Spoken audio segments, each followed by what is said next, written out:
कहानी की शुरुआत में हमें एक कॉर्फनेज को दिखाया जाता है जहां बहुत सारे अनाथ बच्चे रहा करते थे। वहीं हमें एक लड़की को दिखाया जाता है जिसका नाम सोफी होता है। सोफी को रात में नींद नहीं आती, इसलिए वो पूरी रात जगा करती थी। साथ ही वो हमें ये कहानी भी बताती है कि आधी रात में एक बड़ा सा क्रिएचर आता है जो लोगों को गायब कर देता है, लेकिन उसे आज तक किसी ने नहीं देखा। सोफी को लगता है कि वो रात 3 बजे आता है। सोफी रूम में जाकर रोज की तरह ही बुक पढ़ने लग जाती है, लेकिन अचानक उसकी केट को किसी की आहट सुनाई देती है, जिस वजह से वो खिड़की के बाहर चली जाती है। सोफी उसे लेने के लिए बाहर जाती है तो वो देखती है कि एक डस्टबिन बिल्लियों की वजह से नीचे गिर जाता है, लेकिन तभी किसी राक्षस का हाथ बाहर आता है और वो उस डस्टबिन को सीधा कर देता है। ये देखकर सोफी काफी घबरा जाती है, लेकिन कोई आवाज नहीं करती। मगर वो राक्षस सोफी को देख लेता है, जिससे सोफी काफी डर जाती है और वो भागकर वापस अपने बेड में छिप जाती है। लेकिन तभी वो राक्षस उसे कंबल के साथ ही पकड़कर वहां से ले जाता है। वो बड़ी ही सावधानी से छिपते छिपाते शहर से निकलता है ताकि वो किसी को नजर ना आए। वो भागता हुआ अपनी दुनिया की तरफ बढ़ता है और वो बड़े से तूफान के अंदर चला जाता है, जिससे वो दैत्य की दुनिया में पहुंच जाता है। फिर वो सोफी को अपने घर में लेकर जाता है, जहां वो सोफी को एक लकड़ी पर टांग देता है। सोफी बहुत ही चालाक होती है, इसलिए वो वहां से निकलने के लिए खिड़की के पास जाती है। वो उस खिड़की को खोलने की कोशिश करती है, लेकिन तभी वहां रखी चीजें नीचे गिर जाती है, जिससे उस शैतान को पता चल जाता है और वो सोफी के पास आता है और उसे कहता है कि यहाँ से निकलने का कोई रास्ता नहीं है। फिर वो उसे टव्वे में डालकर टेबल पर लेकर जाता है और उसे बताता है कि तुम दैत्य देश में हो और मेरा नाम BFG है। तभी वहाँ दूसरे राक्षसों की आवाज सुनाई देती है, तो वो उसे बताता है कि मेरे जैसे 9 और राक्षस हैं और वो मुझसे काफी ज्यादा बड़े और ताकतवर हैं। सोफी काफी डर जाती है और वो उससे रिक्वेस्ट करती है कि प्लीज आप मुझे मत खाना। तो BFG उसे कहता है कि डरो मत, मैं तुम्हें नहीं खाऊंगा क्योंकि मैं एक अच्छा दैत्य हूँ और मैं सिर्फ सब्जियां ही खाता हूँ। तो सोफी कहती है कि फिर आप मुझे उठाकर यहाँ क्यों ले आए? मैं वहाँ कॉर्फनेज में रहा करती थी। तो BFG उसे कहता है कि क्या तुम वहाँ खुश थी? तो सोफी कहती है कि मैं वहाँ बिल्कुल भी खुश नहीं थी, क्योंकि उस कॉर्फनेज को चलाने वाली मैट्रन बहुत ही खड़ूस थी और वो हमें छोटी छोटी बातों पर सजा दिया करती थी। फिर सोफी BFG से पूछती है कि क्या बाकी के दैत्य भी आपकी ही तरह अच्छे हैं? तो वो कहता है कि वो बहुत ही खतरनाक और मांसाहारी दैत्य हैं जो तुम्हें एक ही बार में निगल सकते हैं। तो सोफी कहती है कि फिर आप मुझे यहाँ क्यों लेकर आए हैं? तो BFG कहता है कि तुमने मुझे देख लिया था और अगर मैं तुम्हें यहाँ नहीं लेकर आता तो तुम जोर जोर से चिल्लाकर सभी को बता देती कि तुमने एक दैत्य देखा है। इसलिए BFG को मजबूरी में उसे यहाँ लाना पड़ा ताकि वो इंसानों की दुनिया में जाकर दैत्यों का राज ना खोल दे। अगर रानी को इस बारे में पता चल जाता तो वो अपनी सेना के साथ आकर पूरी दैत्य जाति को खत्म करवा देती। अब सोफी को ये यकीन हो गया कि दैत्य उसे नहीं खाने वाला, लेकिन अब सोफी का डर थोड़ा कम हो चुका था और वो भी थोड़ा बेखौफ होने लगी। बचपन से ही अनाथालय में पली बड़ी सोफी को चोरी छिपे भागने का अच्छा खासा एक्सपीरियंस था। बूढ़े दैत्य ने उसे सख्त चेतावनी दी कि कभी बाहर भागने की कोशिश मत करना, क्योंकि बाहर घूमने वाले आदमखोर दैत्य उसे जिंदा निगल जाएंगे। उसने साफ कह दिया कि अब सोफी को जिंदगी भर यहीं रहना होगा। ऊपर से ये बूढ़ा दैत्य भले ही सख्त और हुक्म चलाने वाला लग रहा था, लेकिन अंदर से वो इस दुनिया का सबसे अकेला और ठुकराया हुआ जीव था और उसे अब ये भी चिंता थी कि अगर बाहर घूमते दैत्यों को सोफी के बारे में पता चल गया तो शायद वो भी उसे नहीं बचा पाएगा। कुछ देर बाद दैत्य ने सोफी को एक नाव के ऊपर रखे बड़े से बैरल में डाल दिया और उसे सोने को कहा। जैसे ही सोफी सो गई, दैत्य एक झरने के पीछे छिपे रास्ते से गुजरते हुए एक गुप्त कमरे में पहुंचा। वहां चारों तरफ रंग बिरंगी चमकती हुई बोतलें रखी थीं। ये सारी बोतलें दरअसल सपनों से भरी थीं, जिन्हें दैत्य पकड़ कर लाता था। वो अलग अलग सपनों को इंसानों की दुनिया में जाकर उनके पास छोड़ता था। उसी दौरान उसने एक लाल रंग की बोतल निकाली और उस पर कुछ अजीब सा काम करने लगा जिसे समझ पाना नामुमकिन था। आखिर में उसने उसे सिर के ऊपर उठाकर हल्के से हिलाया। उधर सोती हुई सोफी अचानक चौंक कर जाग गई। उसने देखा कि दैत्य नीचे गहरी नींद में सो रहा था और उसके खर्राटों से पूरी नाव हिल रही थी। सोफी ने सोचा यही भागने का सबसे सही मौका है। वो धीरे धीरे खिड़की की तरफ बढ़ी, उसे किसी तरह खोलने में कामयाब हुई और चुपके से बाहर निकल आई। नंगे पांव वो पूरी ताकत से भागने लगी, लेकिन तभी अचानक जमीन के नीचे से एक विशाल हाथ निकला और उसे ऐसे उठा लिया जैसे कोई चूजा हो। सोफी मदद के लिए चिल्लाई और दैत्य की गुफा की तरफ देखते हुए मदद मांगने लगी, लेकिन इस बार बूढ़ा दैत्य चुप रहा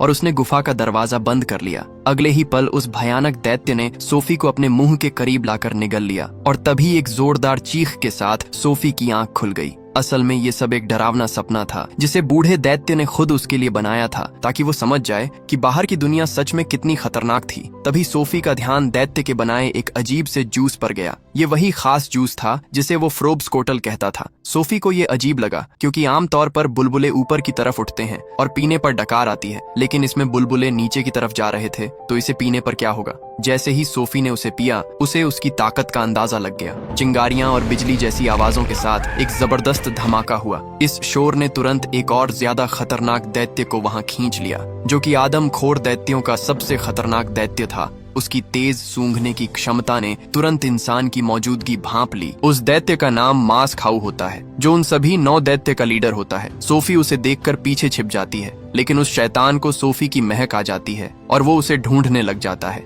ये देखकर सोफी कक्कड़ भुज्जे में छिप जाती है, लेकिन ये बात BFG को पता नहीं होती। इसलिए वो उस शैतान को कहता है कि तुम ये हरी ताजा सब्जी खाओ, लेकिन वो कहता है कि मैं घास फूस नहीं खाता, मैं मांस खाता हूँ। लेकिन जब वो उसे सूंघता है तो उसमें उसे अच्छी खुशबू आती है, इसलिए वो उसे खाने लगता है। लेकिन तभी सोफी अपने पैर बाहर निकालती है, जिससे BFG को पता चल जाता है कि सोफी उसके अंदर है। इसलिए वो शैतान को रोक कर कहता है कि तुम सिर्फ मांस खाते हो, तुम्हें सब्जियों से चीड़ है। ये सुनकर वो उस कक्कड़ भूजे को नीचे फेंक देता है और कहता है कि हमें सब्जियों और पानी से बहुत चीड़ है। इसलिए वो वहाँ रखा शरबत उठाकर वहाँ से ले जाता है। उसके जाते ही BFG सोफी को उस कक्कड़ भूजे से बाहर निकालता है और फिर उसे उस सीक्रेट रूम में लेकर जाता है, जो बहुत ही खूबसूरत जगह होती है और वहाँ उसने बहुत सारी मशीनें भी लगाई होती है। वो वहाँ सोफी को नहलाता है और उसे सुखाता है, उसे पहनने के लिए कपड़े देता है। फिर वो सोफी के लिए वहाँ पेड़ में एक बिस्तर तैयार करता है और वो वहाँ उसकी बुक और ग्लासेस भी रख देता है। फिर वो सोफी को कहता है कि मैं काम पर जा रहा हूँ, इसलिए तुम्हें यही रहना होगा।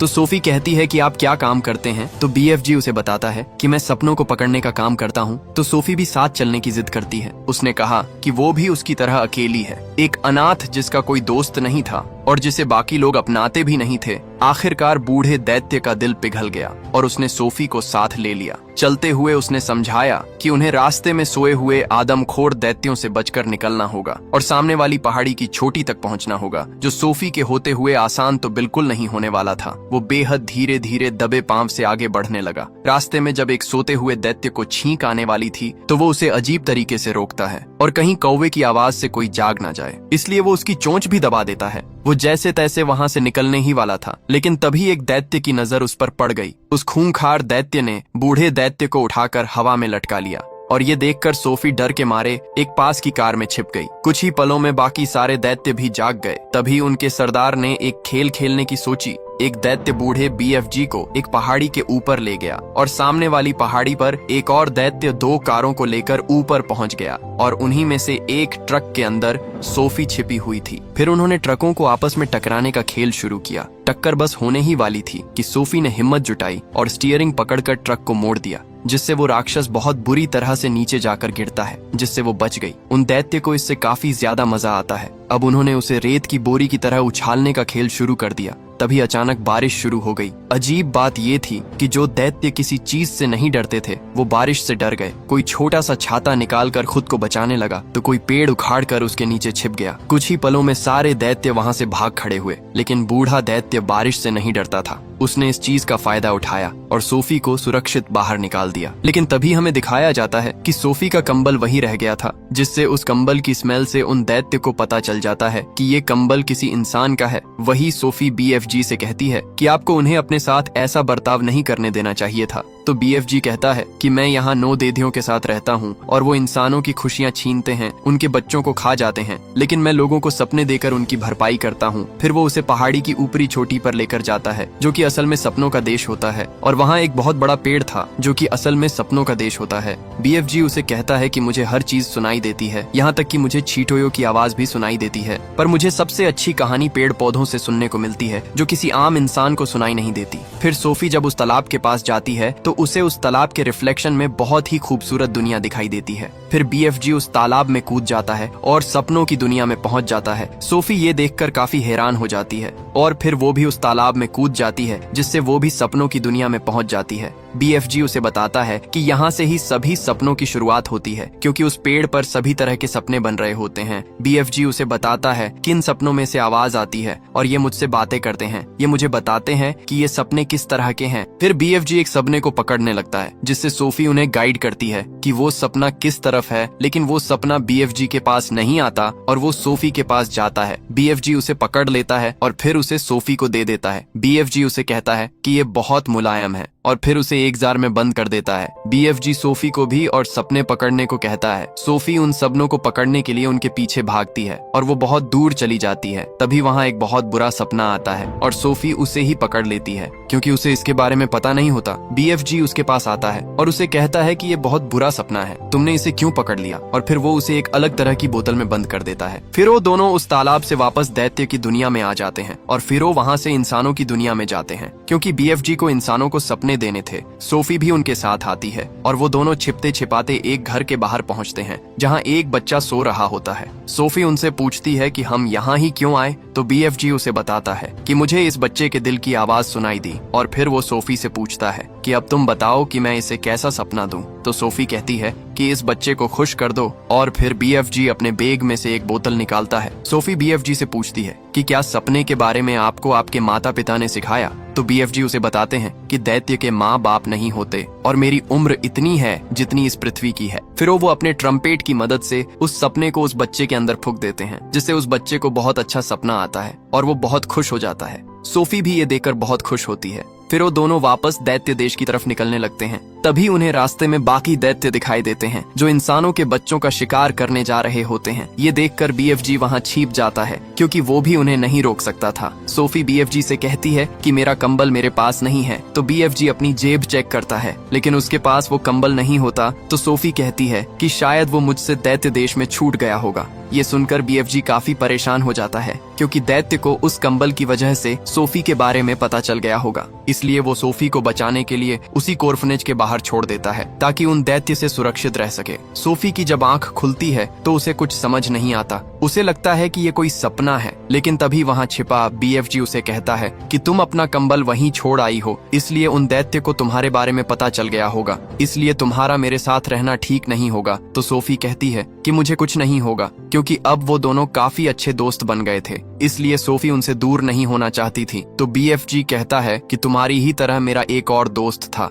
जिसे पढ़ना बहुत पसंद था और उसने ही मुझे पढ़ना सिखाया था, और तुमने उसी की ही ये लाल जैकेट पहनी है, और मैं उसे तुम्हारी तरह ही दैत्य देश ले गया था, लेकिन दैत्य को इसके बारे में पता चल गया और उन्होंने उसे मार दिया, इसलिए मैं नहीं चाहता कि तुम्हारे साथ भी ऐसा हो। तो सोफी कहती है कि मेरे साथ ऐसा नहीं होगा, क्योंकि हम उन दैत्य को रोकेंगे और कहीं और भेज देंगे। लेकिन BFG उसकी एक नहीं सुनता और अपना बैग लेकर वहाँ से जाने लगता है। सोफी उसे रोकने की कोशिश करती है, लेकिन BFG उसकी नहीं सुनता और वहाँ से चला जाता है। तो सोफी भी वापस कॉर्फनेज में चली जाती है और वापस अपने बेड पर जाकर इसके बारे में ही सोचने लग जाती है। तो सोफी को BFG की बात याद आती है कि उन्होंने कहा था कि वो मेरे दिल की आवाज सुन सकते हैं, इसलिए सोफी को लगता है कि वो यही है, इसलिए वो खिड़की से बाहर जाकर नीचे कूद जाती है और उसका विश्वास सच्चा होता है। BFG उसे बचा लेता है, जिससे अब BFG को भी विश्वास हो जाता है कि वो किसी से नहीं डरती, इसलिए वो उसे अपने साथ वापस दैत्य लोग ले जाता है, जहां वो दोनों घर में सोच रहे होते हैं कि वो किस तरह से उन दैत्य को रोकेंगे। लेकिन तभी वहां राक्षसों के आने की आवाज आती है और BFG सोफी को उसी पेड़ में छिपा देता है। वो सारे दैत्य वहां आ जाते हैं। BFG उन्हें वहां से जाने को कहता है, तो वो दैत्य उसे वो कंबल दिखाता है और कहता है कि हम चले तो जाएंगे,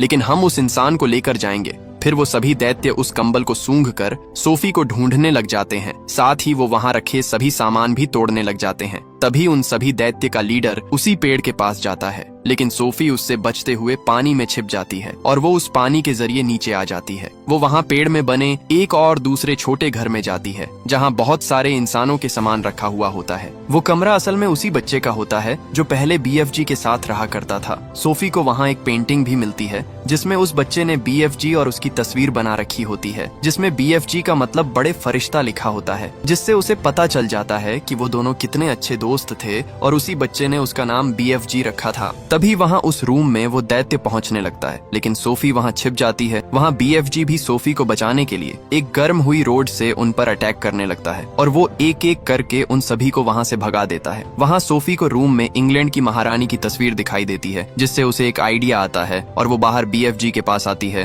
और उन्हें कहती है कि मेरे पास एक आइडिया है और हमें महारानी की हेल्प लेनी होगी। फिर सोफी BFG को एक बहुत ही डरावना सपना बनाने को कहती है। वो उन्हें बताती है कि रानी को ये सपना आना चाहिए कि सारे 9 दैत्य इंग्लैंड में हैं और वो बच्चों को खा रहे हैं। फिर वो उन सभी राक्षसों को सपने में डालता है और उसमें वो पूरी सेना डालता है। सोफी उन्हें अपने आप को और BFG को भी उसी सपने में डालने को कहती है। फिर BFG इन सभी को डालकर उस सपने को पूरी तरीके से तैयार कर लेता है। सोफी कहती है कि महारानी को सपना आएगा कि मैं उनकी खिड़की पर बैठी हुई हूँ और फिर वो अचानक उठेगी और फिर वो हम दोनों को देखेगी। वो दोनों अपने प्लान के मुताबिक सबसे छुपते छुपाते हुए महारानी के रूम तक पहुँचते हैं और फिर BFG ने ट्रैम्पोलिन की मदद से उस बुरे सपने को महारानी के अंदर छोड़ता है, जिससे महारानी को उन दैत्यों का सपना आने लग जाता है। इस कारण उनकी आंख खुल जाती है। वहाँ उनकी नौकरानी मेरी भी वहाँ जाती है। महारानी उसे बताती है कि मैंने सपना देखा कि आदमखोर मांस खाने वाले दैत्य बच्चों को उनके रूम से बाहर निकाल कर खा रहे हैं।